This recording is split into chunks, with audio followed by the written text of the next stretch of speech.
Oh, now we're videoing. Hello. Hello. From another country. Okay. All right, you want to ask the first question? What is Steve's most annoying trait or tendency? This one always gets asked. Huh. I think last time you said... Why do you always try to control the answer to this question? Last time you said... I don't know. You have to answer that one. I don't know. That's just rude. That's just rude. I don't want to do that. So. Okay. I didn't unload the dishwasher last week. I mean, are you trying to make yourself sound like the worst thing I've ever done is not unload the dishwasher? No. Okay. Just bringing up some of my faults. Okay, what is your favorite travel destination and why? With and without kids. Last year we went to Tahiti, and that was seriously like the coolest trip. Amazing. We did, I'm obsessed with boats. I've always thought it'd be really cool to like go rent a catamaran somewhere. And so the first 3 days of the trip we were on a catamaran, and they took us around to some islands, and it was really cool. And then we went to this really nice resort for the last 3 days, which is just kind of like cherry on top. Yeah. That was an amazing trip. I'd love to take my kids on that trip. That was just me and Annie. But I probably wouldn't take them to the really nice resort just because it was like A lot of money. so expensive.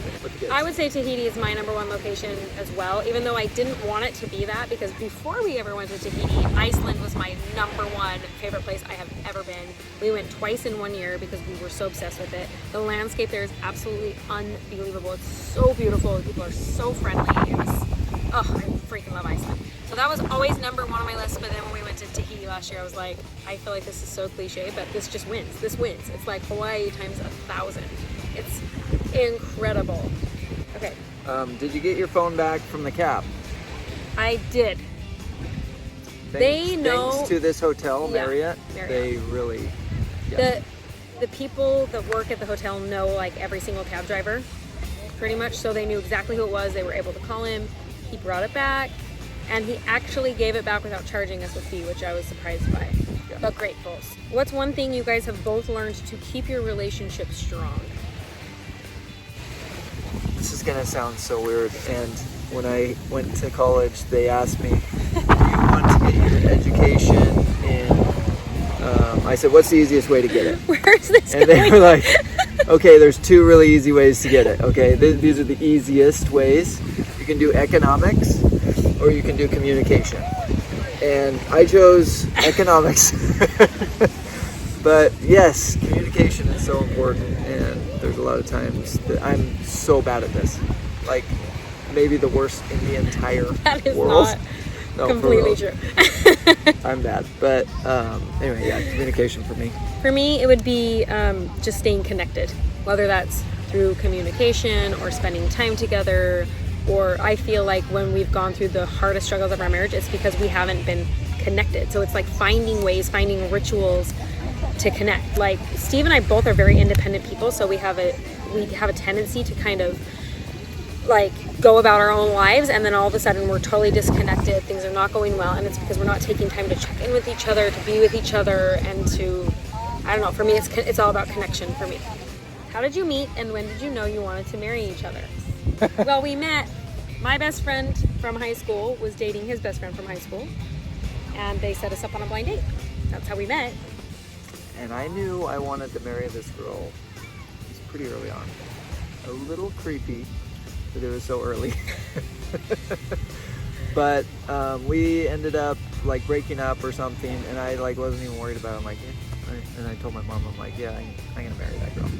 She's like, what? Broke up. But yeah, I don't know why I was like really calm about anytime we broke up in the past, or anytime we were going through a hard time. It's like, well, I'm gonna marry her. So, fine. I don't think that I was like thinking, because I was 18 when we met, so I don't think that I was like thinking like, oh, I'm gonna get married to this guy. Like I was just like, I just liked you and we were dating, Yeah. But I totally knew I was in love with you really early on, for sure, because we had just this like incredible connection that I had never had with anybody else. Which one is the spender and which is the saver, or both the same with money? Both the same with money. The latter. Yeah, we both like to spend. We're both spenders. Here's the thing, we spend on different things. Like Steve is all about spending for experiences, which I love. Like he's like, no, let's make the best experience out of this. And I'm like about getting a good deal when it comes to travel. But there's other things that I'm willing to spend money on that you'd rather get a good deal on. Yeah. You know? For sure. And like technology and a lot of it's just about the experience. Like the technology is like, that's an experience. You know, when you have a certain type of phone or a certain type of car or whatever, that gives you an experience. That's true. I think we both kind of come from the belief that the more you give away, the more comes back to you. So we like give people big tips, spend lots of money, and it will come back to you. Law of attraction. And so far it has. Yeah, that's so good. far it's worked out. What does Steve do for work? Real estate. Then 2009, I started flipping homes and commercial property, mostly residential. 2012, started accumulating rental properties and became a landlord. Now I've been selling a lot of those rental properties and buying bigger commercial properties. Me and my business partner Eric, we've done some real estate developing where we're actually building out a couple shopping centers and doing more development, like vertical building ground up. So, what did your parents think of each other when they first met? Well, her parents not like me. I think typical for like a guy, especially with her being the youngest child, it's like this is their baby. My dad is an extremely protective person too. Oh yeah. But after they got to know me and they knew that we were going to be married, immediately they just accepted. Then they accepted me and they've been like awesome. Yeah, I'm pretty sure I came into Steve's family and just like they all were like in shock. I think they all liked you. They were very nice because they're polite, nice people, but I feel like they were just like about everything I said because I say what I think and I'm pretty outspoken, and I think that was a little shocking for them. But in fact, your mom has told me that multiple times. Yeah. And now she really appreciates it because she's like, I know where you stand. Steve knows where you stand. Like, there's no reading minds when you're in a relationship with me. And it truly, there's no ill intent behind it at all. I came from a family that really just says what's on their mind. And I think that was a little surprising for your family at first when they first met me. Now they know me and love me, but I remember kind of feeling like, oh, they kind of don't get me. Which I think is a typical feeling when you first meet somebody's family, is to feel misunderstood a little bit. I think that's kind of normal. Yeah. Don't you? Okay, in what point in your relationship did you have your first kiss? Steve invited me over to his mom's house where he was living. She had a hot tub. And then we got in the hot tub and then he said, want a piece of gum? And he pulled out a pack of gum from I don't even know where it was. Yeah. You were just like very obvious. Yeah. You were so obvious. And she said, yes, I would like a piece of gum. And this is like, and this is the best part of this story. Then he walked me out to my car and he was saying bye to me, and this is right after our first kiss, and he's like, just so you know, I'm not really looking for a girlfriend right now. And I was like, oh yeah, totally. And inside I was like, you a-hole. After we just made out. I was so mad. I'm like, really? That's what you say to me after we just make out in the hot tub? Thanks a lot. But inside I was like, okay, yeah, that's what you think. We'll see what happens. She was right. Okay, this one says, seriously, I love your boob job. There's like a whole bunch of people around here. How did your husband feel about it? She gave me like the perfect answer. Because before I decided to do it, I actually was like totally against it. I thought I would never ever do that. Then after nursing 3 kids, it was like, okay, yeah, this is something I think I might want to do. So I went to Steve and I'm like, how would you feel if, and he actually said, this is a trick question. And I said, no, it isn't. It's okay, just tell me what you really think. And he gave me the perfect answer. He's like, so men, if your wife comes to you, this is what you say. He's like, I think that you look perfect right now, and I don't think that you need to change anything about yourself. But I'm also a guy, so I like boobs, so I'm not going to complain if you do it. And I was like, that was a good answer. Because it made me feel like it didn't matter. Get in there. I never have good answers. That was a great answer. That's a good one. How do you keep your life spicy? Your love life. Your love life spicy. I don't know. Here's the thing. Everything I'm thinking of is inappropriate, so.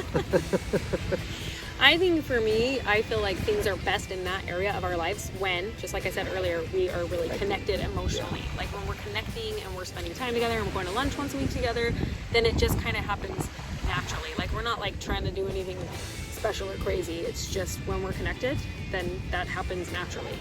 Don't you And think? it gets spicy. Yeah. What is the significance behind your kids' names? Oh, and yeah, our kids' granddad and great-granddad's both names are Alfred, so we like that name. It's a very popular name in Scotland, but we thought we're gonna actually call him Alfie, and so let's just name him Alfie. Yeah. Just because we're gonna call him Alfie. Juliet was a family name from my side of the family that I chose, and I like that name.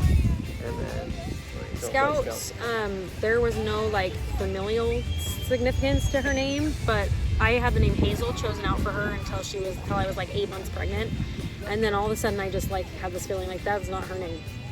What about the name Scout?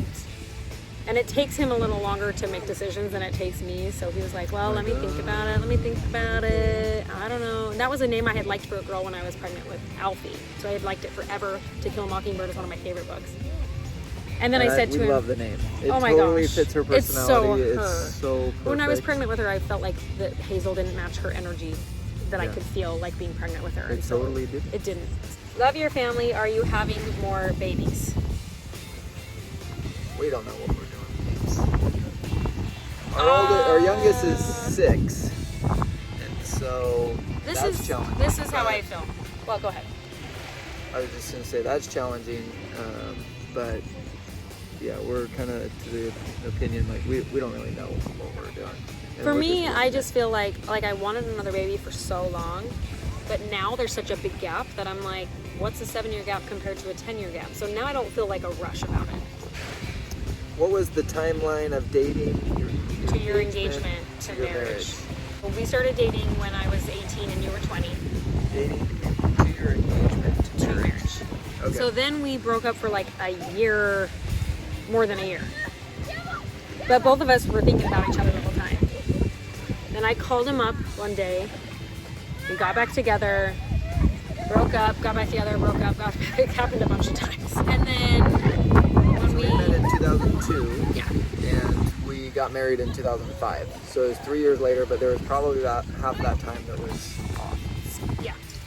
It was July. And then we were going to wait till January because I really wanted to be 22 before we got married. But we wanted to go on a cruise with his family and we had to be married for them to pay for me. So we just moved up the wedding 3 months. You have, or how many kids did you guys think you would have when you first got married? Oh, yeah. 6. I didn't know. I probably led on in a way that I was like, sure, yeah, okay, you know, but I don't think you ever even told me ever. I think I just assumed we were like having a big old family. Yeah. Okay. That's actually been one of our things that we haven't seen eye to eye on that we've kind of had to like work through in our marriage. What do you say? Yeah. What is your number one marriage advice? Couples, I think we covered that. Listen, take nothing personally, and just try to listen to what the other person is saying without getting defensive. That would be my number one marriage advice. I'll let you ask. This one is, Annie, how do you keep wide brim hats on the back of your head? I think I just have a big head. I don't know. I just prefer how they look back here because then I can keep the front of my hair out. Let me try it out. Let me have your hat, babe. There you go. So I just don't think they look as cute like this on me. Like when the front of my hair is. And sometimes when I'm walking, I have to hold the back of them because they'll kind of blow off my hair. That looks cute on me. That's it, peeps, for the questions. That's it, guys. Thanks for asking questions. See ya.